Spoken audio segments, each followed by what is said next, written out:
শুভ সকাল আমার প্রিয় বন্ধুরা, আশা করছি তোমরা সকলে ভালো আছো, যে যেখানে আছো সুস্থ আছো। আজ আবার নতুন ব্লগ নিয়ে চলে এসেছি, আশা করছি তোমাদের সকলকে ভালো লাগবে। আর আমার তো সমস্ত কাজ হয়ে গিয়েছিল, কেবল নিকা বাকি ছিল, তাই আমি এখন নিকিয়ে নিচ্ছি, দিয়ে স্নান করে নেব। আর আমি স্নান করে পুজো করতে লেগেছি। আর আজকে তো লক্ষ্মীবার, তাই আজকে পুজোটা একটু তাড়াতাড়ি দিয়ে দিচ্ছি। আর আজকে তো আমি পুজো করে নিচ্ছি, কারণ মা তো গেছে মাঠে ধান কাটার জন্যে, তাই পুজোটা আমি দিয়ে দিচ্ছি। আর মা বলেছিল তাড়াতাড়ি রান্নাটা করে নিতে। জানো তো বন্ধুরা, আমরা তো ডাঙায় যাব রসুনগুলো লাগাবো বলে, তাই একটু তাড়াতাড়ি রান্না বসিয়ে দেবো।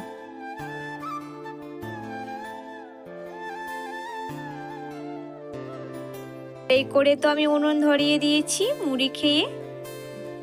দিয়ে এবার চলে এলাম বাইরে গরুগুলোকে খড়গুলো দেব বলে। গরুগুলো তো সেই সকাল থেকে খাইনি, তাই দিয়ে দিলাম। ও করে তো গরুকে দিয়ে এলাম, দিয়ে এবার ছাগলগুলোকেও দিয়ে দিচ্ছি ঘাসগুলো। আর একটা না ছাগল আমাদের শিয়ালে নিয়ে চলে গেছে, তাই ঘরের ভেতরে বেঁধে রেখেছি, নইলে মাঠ পালিয়ে যাচ্ছে। করে তো গরু ছাগলগুলোকে খেতে দিয়ে দিলাম। আর এই করে দেখো আমার উনুনটা ধরে গেছিলো, তাই আমি হাঁড়িটা বসিয়ে দিলাম। হয়তো সব সবজি কেটে নিয়েছিলাম, আর এখানে দেখো খাঁচিগুলো রাখতে ভুলে গেছিলাম আমি। দিয়ে সব তো আমি ভালো করে গুছিয়ে রেখে দিলাম। দিয়ে আমি এবার ভালো করে বারান্দাটা ঝাঁট দিয়ে দিচ্ছি।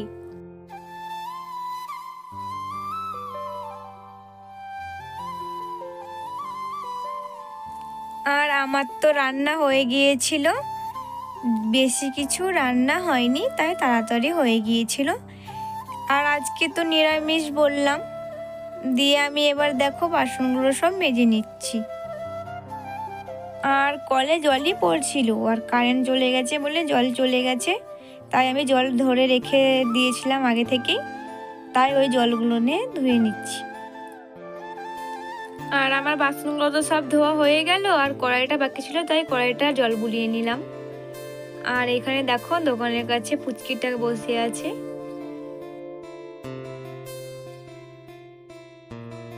আমি তো মাদের ভাত দিয়ে দিয়েছি।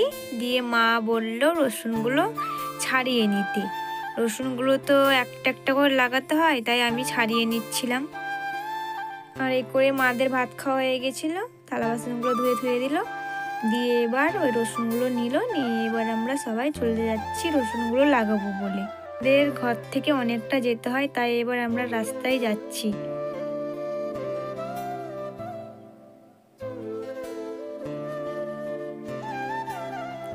আর আমরা যাচ্ছিলাম, আর সামনে যাচ্ছিল মা, আর মার সামনে যাচ্ছিল একটা কাকা। আর বাবা তো আগে চলে এসেছিল।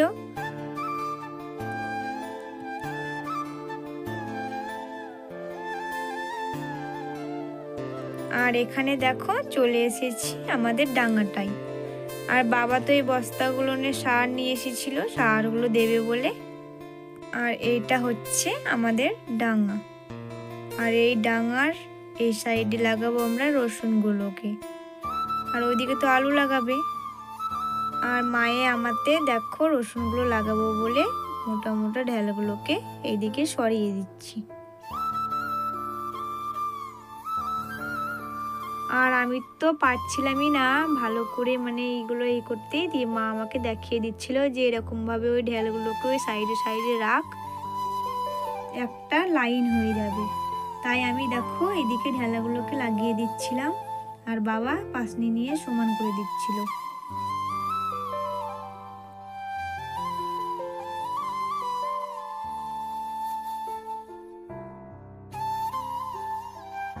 আমাদের তো সমান করা হয়ে গেল। দিয়ে আমি বালতি দুটো নিয়ে চলে যাচ্ছি পুকুর থেকে জল আনবো বলে। আর জল না দিলে পরে মাটিগুলো তো কত শক্ত হয়ে আছে, এই রসুনগুলো মানে লাগানো যাবে না, তাই আগে সারগুলো ছিটিয়ে দেবে, দিয়ে জল দিয়ে দেবে, তারপরে আমরা রসুনগুলো পুঁতে দেবো। আর আমাদের ডাঙাটা থেকে পুকুরটা অনেকটাই দূরে, তাই আমি চলে এসেছি জল নেব বলে। আর দেখো আমি জুতো পরে চলে এসেছি, জুতো পরে তো নামা যাবে না, তাই আমি জুতো দুটোকে খুলে রেখে দিলাম। দিয়ে এবারে আমি নেমে যাচ্ছি জল তোলার জন্যে। আর আমি মাকে বলছিলাম পুকুরটা অনেকটা গর্ত আছে তাই না, দিয়ে মা বলছে একবার নেমে দেখ। আমি বলছি তাহলে এখানে স্নান করতে আসবো, দিয়ে দেখবো কতটা গর্ত আছে। আমি তো দুটো বালতি তুলতেই পারছিলাম না। মা বলছে আমায় একটা দে, আমি বলছি আমি নিয়ে যাচ্ছি। দেখো বন্ধুরা, রসুন লাগাবার জন্যে কতটা কষ্ট করতে হচ্ছে।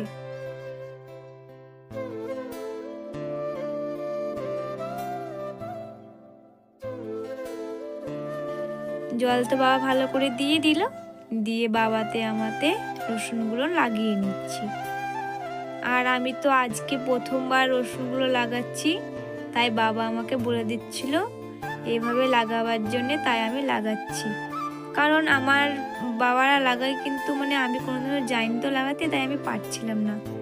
আর আস্তে আস্তে শিখে নেব, কোনো ব্যাপার নয়। আর যাই হোক বন্ধুরা, তোমরা কারা কারা রসুন লাগাতে পারো বলে দিও কিন্তু।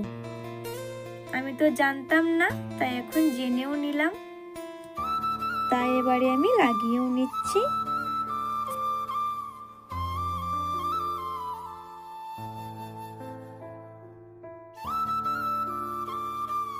দিয়ে দেখো রসুনগুলো তো আমাদের লাগানো হয়ে গেল, আর সন্ধেও লেগে গেছিল, তাই আমরা এবার বাড়ি চলে যাচ্ছি। বাবা তো আগে চলে গিয়েছিল বাড়ি।